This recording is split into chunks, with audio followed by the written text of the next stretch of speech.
WCIA 3 News at noon.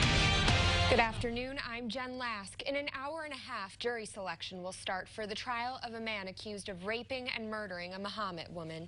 Holly Casano was found stabbed to death in her home in 2009. She was 22 years old. Her classmate and neighbor, Michael Henslick, is charged with the crime. He pleaded guilty, but police say he confessed. He pleaded not guilty, excuse me. Investigators tried to crack the case for years, and Henslick was arrested in 2018 after DNA evidence tied him to the crime scene. Last year, prosecutors offered Henslick a plea deal of 55-year sentence, and his defense team countered with 25 years, but that offer was rejected. If convicted, Henslick now faces a minimum of 20 years, and the state's attorney is seeking a life sentence. Again, he pleaded not guilty, but police say he did confess. Depending on how today goes, the state could begin presenting evidence tomorrow morning. A school in Danville was put on lockdown Saturday night. Police say shots weren't fired on school grounds, but just a few blocks away from the high school. 34-year-old Donald Taylor was hit with several bullets to his lower body. Taylor says he was leaving Blue Store Liquors on his bike after buying a pack of cigarettes. He went towards Hazel and Woodbury Streets when people in a truck opened fire. Taylor says he doesn't know if he was the target or just caught in the crossfire. The police chief says the school was put on lockdown as a precautionary measure because there were students in the school at the time. More than 10 years ago, a teenager was shot and killed by a Champaign police officer. It was deemed an accident, but now, years later, a group in Champaign County called Not on My Watch is working hard to prevent more deaths like that. WCIA 3's Jamie Mays explains how they're hoping to expand their reach to help more people in Rantoul. Herbert Burnett first heard his name in 2009.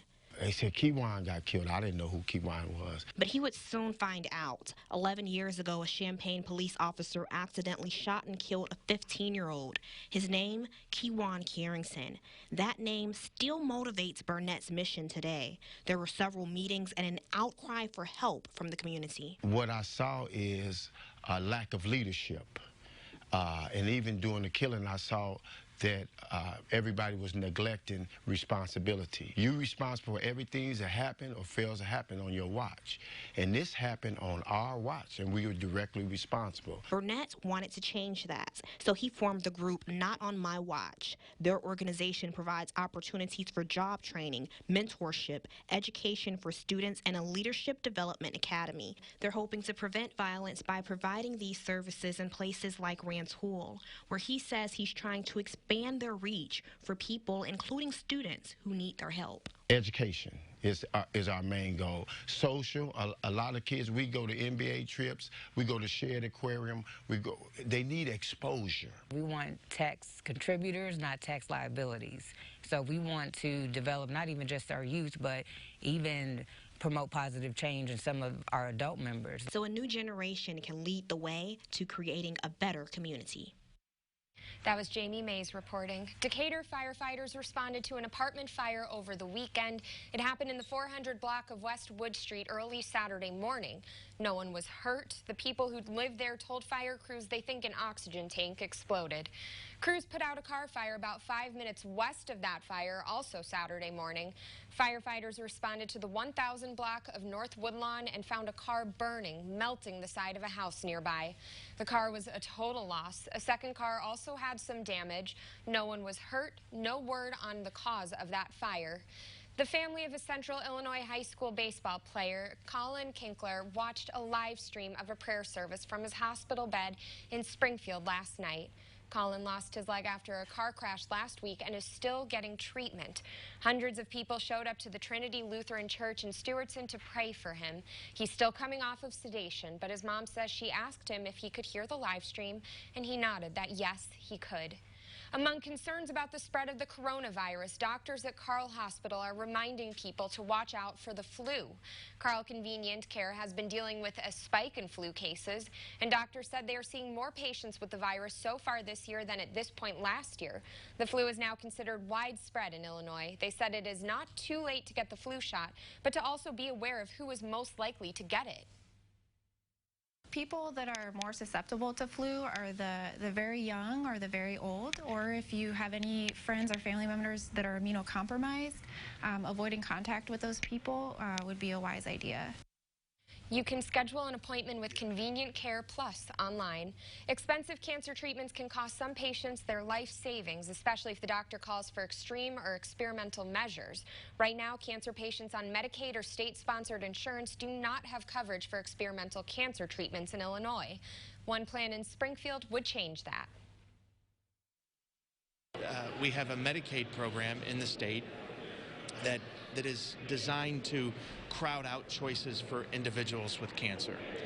And this bill is not going to cost the state anymore because you can't do both conventional treatment and some type of a trial treatment at the same time.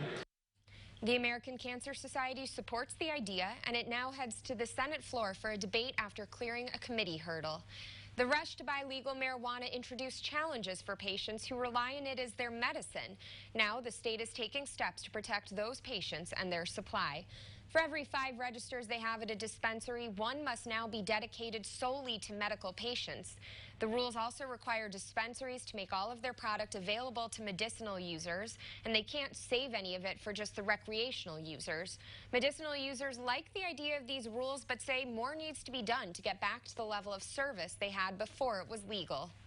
I like the laws. I do support those because for medicinal patients, particularly in my husband's case who has seizures, if he were not able to have the cannabis, he would have more seizures, and that is not a mild thing. It's not little.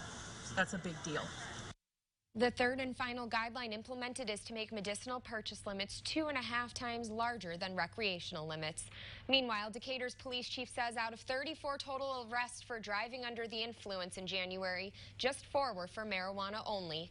Chief Jim Getz says those numbers are in line with past January numbers. Several of those arrests were for a mix of alcohol and marijuana use. Officers can bring those suspected impaired drivers in, and if the person gives them permission, they can draw blood. Getz says the number of tickets for possession of pot dropped down to 4 this January, compared to more than 30 in past months. 3 of those tickets last month were for passengers in cars. Even if you're a passenger in a car, you can't smoke it. You can't have an open container of it. And so that's, one thing that maybe the citizens need to know. Yeah, cannabis was legalized January 1, but there's still some things that you can't do, and that's one of them. Getz says his officers aren't just looking for people driving high on the roads, but also distracted drivers overall. So speaking of the roads, though, we're going to have some snow on them coming up, right? Yeah, we get another chance of a rain-snow mix here on Wednesday, we're thinking, and going into Thursday. So once again, it might just be one of those things where it starts out as one, changes over to the other one, and makes a mess of the roads. Fun combination. I know, and it always seems to be on a Wednesday, it seems like, too, which is probably what's going to happen this week into Thursday. So here's your weather window on our cloudy Adams Memorial weather camera overlooking Champaign and Roofing Dog Eyenet. It's cloudy across the board out there. So we're talking about some cloudy days, the Wednesday mix, and we have a warming trend to talk about, too. We'll have all that coming up next.